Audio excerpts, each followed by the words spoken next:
Now, all this week on the programme, we'll be examining the life and legacy of Dylan Thomas as part of BBC Wales' Dylan Thomas season.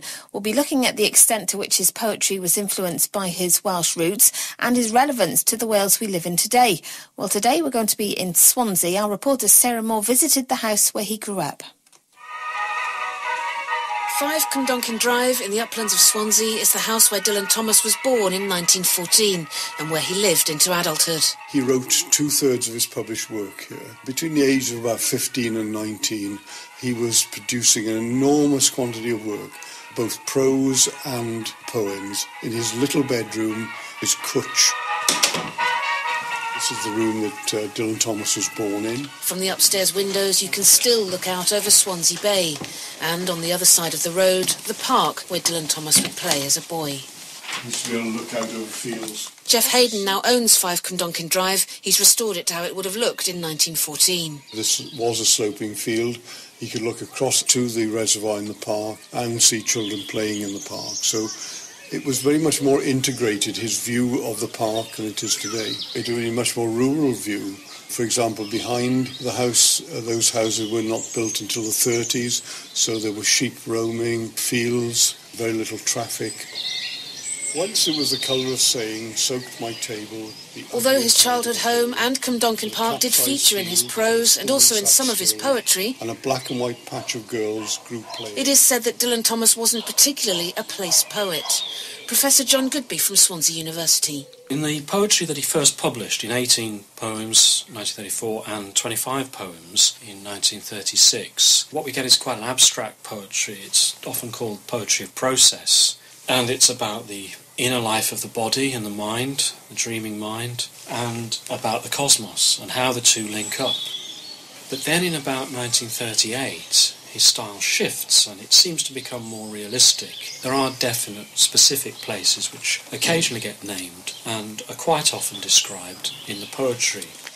The hunchback in the park, a solitary Mr. For many, Cumdonkin Park provided the inspiration for one of Dylan Thomas's most memorable poems, The Hunchback in the Park, which he first wrote as a teenager and finished around a decade later in 1941. Eating bread from a newspaper, drinking water from the chain. He actually describes the park in quite some detail. He talks about the hunchback eating bread from a newspaper, drinking water from the chained cup, and this was actually there by the water fountain, which the children filled with gravel. And he talks about the fountain basin, about the lake and the rockery, and the loud zoo of the willow groves, which is a lovely image, and the willows are still there as well if you go to the park today. And it's where the boys would go who were mitching off school. And this is where the figure of Dylan Thomas comes in, because he did a lot of that. We're sitting on a park bench on the edge of an open grassed area.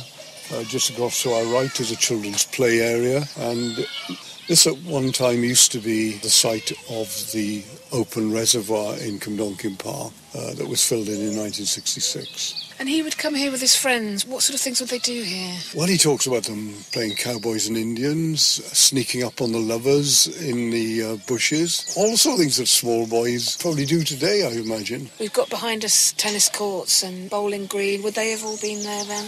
They were all there. And Mister, they called, hey, Mister, the truant boys from the town. But although the poem appears to be a nostalgic description of Cumdonkin Park and the real people within it, is it actually about this place that he knew, or something else entirely? It seems a fairly straightforward poem of reminiscence and nostalgia, but then the more you look at it, the more interesting and complex it gets. So, for example, Dylan Thomas himself, you could say, is in that poem in several guises. The figure of the hunchback, who actually did exist, you know his name, we know where he lived, is a useful symbol. If Dylan Thomas hadn't lived that, he wouldn't have been able to write the poem. But would he have been able to write it about another park? Probably. He allows you to read it in those different ways. He loves writing poems which are very high culture, very difficult, very tough, and poems which appeal to thousands or millions of people. My own sense of that is that he's using those places and those scraps of biography as a vehicle to continue his experiments in language. And the wild boys, innocent as strawberries, to his kennel in the dark.